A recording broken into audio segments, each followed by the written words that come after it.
Hey everybody, welcome back to another episode of Trent's Tackle Box. I know it's been like 3 months since I did my last one, and they were all on saltwater lures. Well, I got a few ideas of freshwater lures I want to do, but the first one I want to do, we'll show this to you guys, is the Picasso Lure Shock Blade Pro. Hopefully you guys can see it here pretty good. It's this is a 3/8 ounce bladed jig. Picasso makes a lot of different bladed jigs, and they just came out with this one. I believe Aaron Martin's helped design this thing, so it improves on their last shock blade bladed jig and kind of fix some of the issues that they were having with the first generation. This thing, it's really nice, and I know there's like dozens of bladed jigs and chatterbaits out there. I know that the Z-Man jackhammer is one of the most popular ones. It's also like 20 bucks. I believe this one runs you like $10 or $12 on Tackle Warehouse, so not too expensive. And I mean, this one's been holding up great so far. I haven't caught any giants, like no bass over 5 pounds. The biggest I've caught was it was an ounce shy of 4 pounds up here in Montana. I really don't have a lot of places to bass fish right now, so I'm kind of stuck to this one pond, but I'm hoping I can get some bigger ones than that almost 4-pounder. And I've caught like 4, 17, almost 18-inch bass out of here, so I know there's got to be some that are bigger. I just got to find them. Pretty much this thing has turned into my favorite bladed jig. I really actually wish I would have found it before I moved away from Florida, because I'm assuming if the bass up here love it, the bass down there would love it too, or anywhere for that matter. I'll kind of get into how I rig this thing up. Now, as far as trailers go on this, you have tons of options. You could use like a Kitech swim bait, or what I like to do is I put a Guggen bait Kraken craw. And the Kraken craw has amazing action. The way the claws here, they flutter, like when it's falling down through the water column, they just flutter. And then, I mean, they just look amazing when you're dragging it through the water and they're just flapping behind. And one reason I think I've been having a lot of luck with this bait is I've pretty much matched it, what I think, to what these bass are eating here in this pond. So I've seen a lot of perch, and I've seen a lot of crappie, little small bluegills, stuff like that.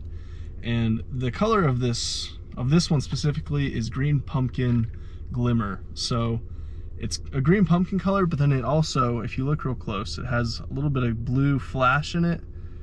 And when you add it to this, honestly, I think it kind of looks like a crappie or a perch going through the water. Maybe not so much as a perch, but definitely a crappie or a bluegill.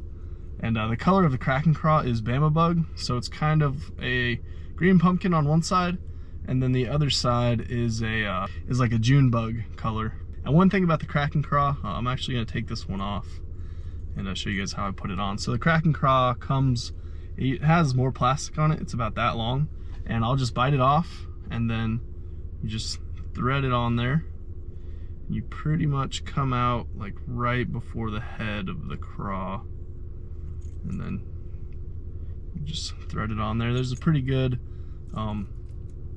bait keeper there on the hook, and you want to make sure it's nice and straight. And one last thing I like to do this bait, which I do pretty much on all my spinner baits, bladed jigs, swim jigs, whatever, is I trim the skirts quite a bit. So from like right out of the box, the skirts can kind of hang down here and kind of like be all up in the claws.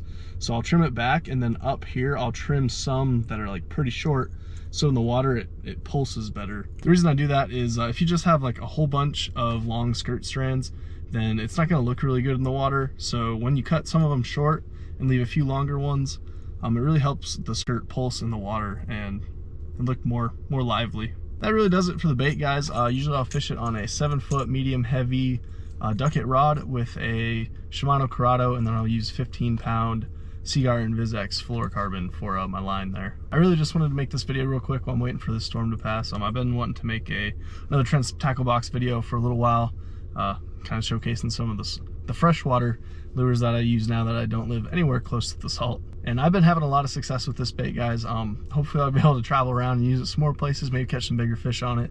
But for now, I've probably caught, I don't know, maybe 30 or 40 bass on this one.